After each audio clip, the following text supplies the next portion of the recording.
السلام عليكم.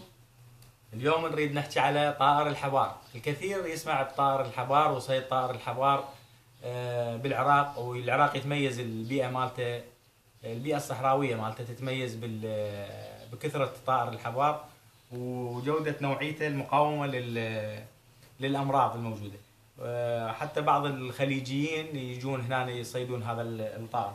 من أفضل مناطق صيد طائر الحبار بالعراق هو محافظة ميسان العمارة، يعني المنطقة الحدودية مع إيران، الشريط الحدودي مع إيران، يعني منطقة الطيب امتدادا إلى عبر كوميس، عبر علي الشرقي وعلي الغربي، امتدادا إلى علي الغربي إلى الكوت، شيخ سعد ثم الكوت، منطقة جلات.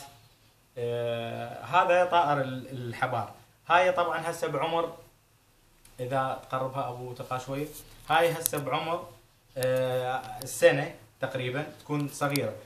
تلاحظون الفرق بينها وبين هاي تقريبا بعمر أمها، يعني هاي يسمونها حايلة أكثر من سنة عمرها. يكون أكو فرق بين الذكر والأنثى. هذا شكل الأنثى الطبيعي، هذا شكل الأنثى الطبيعي.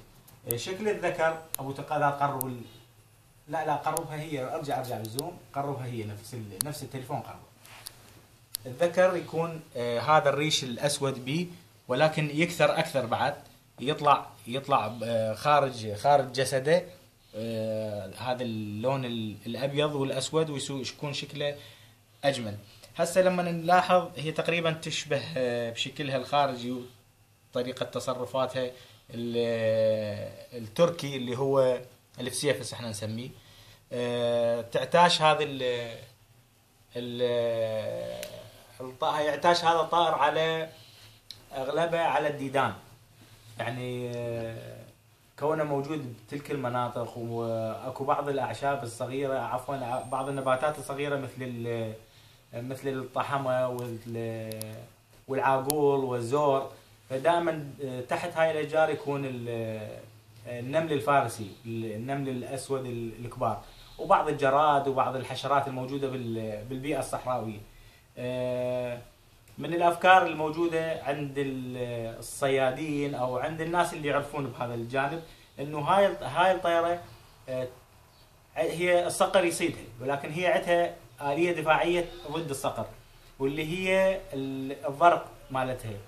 الخروج مالتها هي تصعد تطير اعلى من الصقر، وترمي بالخروج مالتها بهذه الطريقه على الصقر، فيتبلل جناحه بماده لزجه، هي يكون الخروج مالتها ماده لزجه، فيتبلل جناح الطير بعد ما يقدر يقاوم الصقر، ما يقاوم الطيران، فينزل يهبط الى الارض او يسقط اذا كان البلل كثير. طائر جميل. الصيد مالته طبعا ممكن هو يصاد ايضا بالبندقيه، ولكن بعض الصيادين يصيدوه بالليل بطريقه، اكو نوع من العود يلف بهذه الطريقه مطاوع، يسمونه شقف وبي شبك، فبالليل ويجون يصيدونه بهذا الشكل. هذا اذا تلاحظون شكله هسه بالكامل. هذا هنا عندكم نراويكم رجليه.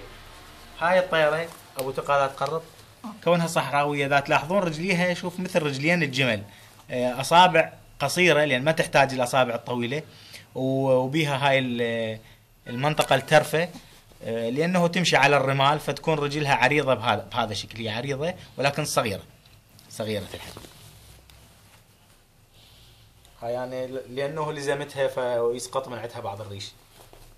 يلا ترجع شويه وتقالي ورا.